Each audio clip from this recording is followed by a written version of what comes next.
evolucionismo acredita que a matéria inorgânica de alguma forma se tornou viva. Ninguém viu isso acontecer. Não há exemplos de que isso aconteça hoje. Ainda assim alegam que é fato. Além disso, ninguém jamais observou o desenvolvimento de uma forma de vida em outra forma de vida. Porém, os evolucionistas estão convencidos que em bilhões de anos no tempo, essas coisas podem acontecer. Estão vendo? Longos períodos de tempo se tornam um fator mágico. Suponhamos que alguém entre numa aula de ciências numa universidade, afirmando que seja possível que um verme se torne um homem em alguns segundos apenas. Vão rir dele e será posto para fora.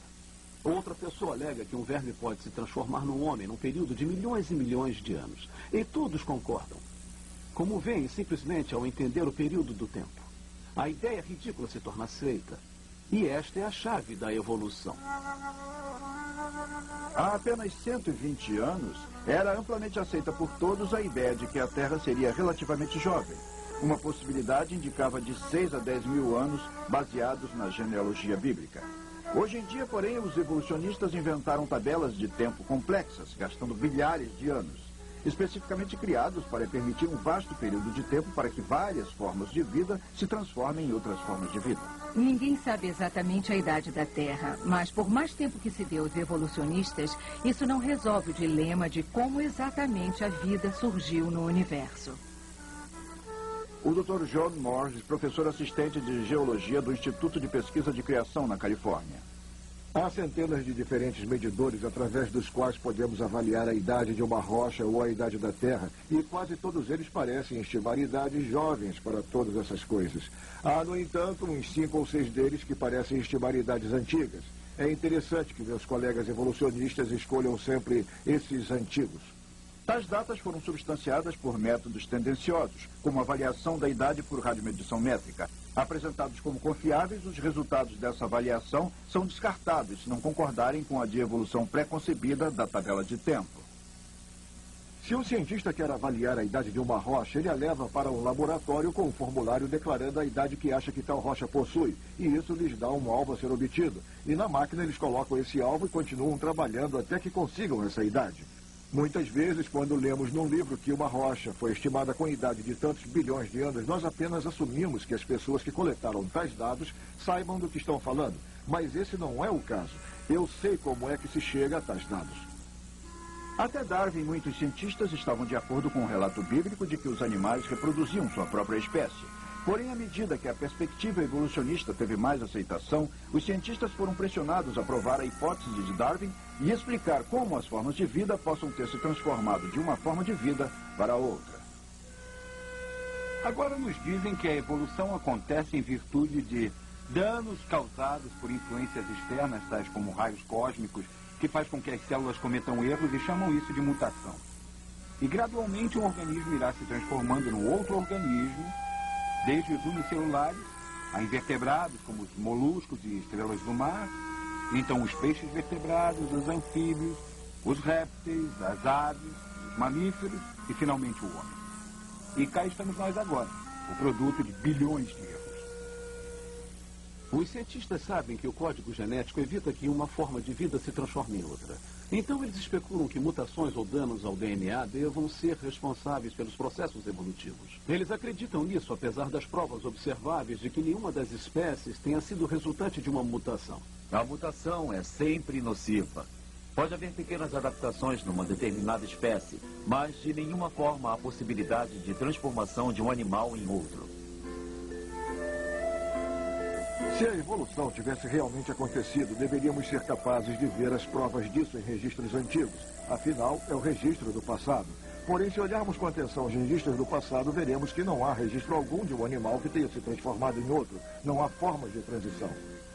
Um de meus orientadores está trabalhando no campo da paleontologia e ele vem trabalhando na distribuição e registro de fósseis e ele afirma que não foram encontradas formas intraespecíficas de transição, algo que o modelo da criação, obviamente, iria prever e pôde prever muito tempo antes de que essa pesquisa tivesse sido feita. Nós devíamos ver gatos, cães, devíamos ver cães e gatos, devíamos ver a transição e não devíamos apenas vê-los como vemos agora. Mas isso não é impedimento para meus colegas evolucionistas. Eles argumentam que o registro histórico está repleto dessas formas transicionais. Há inúmeras formas transicionais. Realmente não há problemas em encontrar formas de transição. É realmente falso afirmar que não existam formas de transição. Há muitas formas de transição, mais até do que às vezes possamos lidar. Temos tantas formas de transição dentre os peixes que às vezes temos que recorrer à análise estatística para separar uma forma de outra. Então a afirmação de que não existem intermediários é simplesmente uma afirmação falsa. Durante a entrevista, vários desses proeminentes cientistas se contradisseram ao admitir que formas transitórias não foram encontradas e prosseguiram fornecendo desculpas para a falta de provas. O problema com as formas de transição é um problema que todos os paleontólogos honestos têm. O registro arqueológico é incompleto. É incompleto por causa da erosão que corrói as amostras. Uma das coisas que também dificultam um pouco mais o registro de fósseis é o período de fração decimal da evolução. Na verdade, é um breve período, não deixando muitas formas transitórias para trás. Vamos ao Museu Britânico de História Natural falar com o homem que escreveu o livro sobre evolucionismo, Dr. Colin Patterson. Eu escrevi ao Dr. Patterson perguntando por que ele não havia colocado uma única ilustração de alguma forma intermediária ou duelo de ligação em seu livro sobre evolução. Dr. Patterson, que agora tem cerca de 7 milhões de fósseis em seu museu, disse o seguinte ao responder à minha carta. Eu concordo inteiramente com seus comentários relativos à falta de ilustração de formas de evolução transitórias em meu livro. Se eu soubesse de algum fóssil ou de alguma forma viva, eu certamente teria incluído no mesmo. E adiante ele diz, e eu afirmo que não existe um só de tais fósseis através do qual alguém possa criar um argumento definitivo. Desde os tempos de Darwin, os evolucionistas têm buscado constantemente provas vitais contendo fósseis para fundamentar a ideia de que as formas de vida tenham se desenvolvido. Até mesmo Darwin admitiu que sua teoria seria uma especulação sem valor, sem a validação através de uma prova de fóssil do período de transição. Colaborando com os evolucionistas, companhias de petróleo escavaram poços através do mundo, examinando camadas da Terra a profundidades que atingiam 8 quilômetros. 2 milhões de fósseis na Terra, nenhuma só amostra de uma forma de transição foi descoberta. Ao longo dos anos, a pesquisa em geologia e arqueologia também falharam na produção de evidências que apoiassem as afirmações da teoria evolutiva. Na época de Darwin, não havia um único exemplo que pudesse ser classificado como sendo o elo perdido.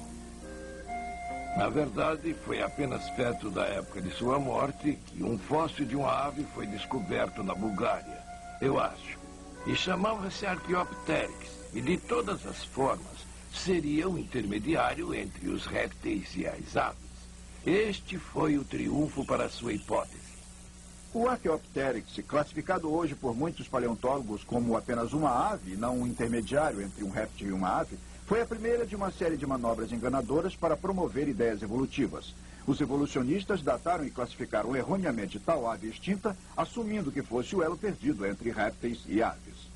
O melhor exemplo de uma forma de transição que os evolucionistas fornecem é o Archaeopteryx, supostamente o elo perdido entre os répteis e as aves. Recentemente, outra ave foi encontrada pelos evolucionistas com a determinação de que seria 75 milhões de anos mais antiga do que o Archaeopteryx. Portanto, ele não poderia ser o ancestral das aves. Os evolucionistas não têm ideia de como os répteis evoluíram para as aves. Eles não têm nenhuma espécie de transição. Mas isso não faz com que eles desistam. Pegue qualquer livro sobre evolução e o Archaeopteryx é apresentado como a melhor prova. O Archaeopteryx é um bom exemplo da espécie de transição, porque compartilha características que hoje em dia acreditamos ser típicas tanto das aves quanto dos dinossauros. O Archaeopteryx estaria no meio termo e, por isso, muitos se inclinam a chamá-lo de ave réptil. Da próxima vez que você comer um peru no dia de graças, poderá dizer que está comendo um dinossauro. Os répteis supostamente deverão ter transformado suas escamas em penas. Ora, uma escama num réptil é apenas uma camada na pele. Agora, como é que uma dobra na pele poderia ter se transformado no desenho entrecortado de uma pena? Nunca foi encontrado nada intermediário entre a camada de escama na pele de um réptil e as penas de uma ave. Nos animais voadores evolutivos, as patas dianteiras de um animal que servem para andar e para trepar gradualmente teriam que se transformar em asas. Nós jamais encontramos em fósseis algo que apresentasse essa estrutura intermediária. Suponho que tal animal, antes de possuir uma asa adequada, teria que ter patas dianteiras defeituosas e não conseguiria andar nem voar. Essa ideia é totalmente burlesca. Por não existir nenhum fóssil que comprove as hipóteses evolucionistas, duvidosos desenhos artísticos são aceitos e exibidos como fatos. Interpretações artísticas enganosas que colocam nos peixes pernas que surgem por magia,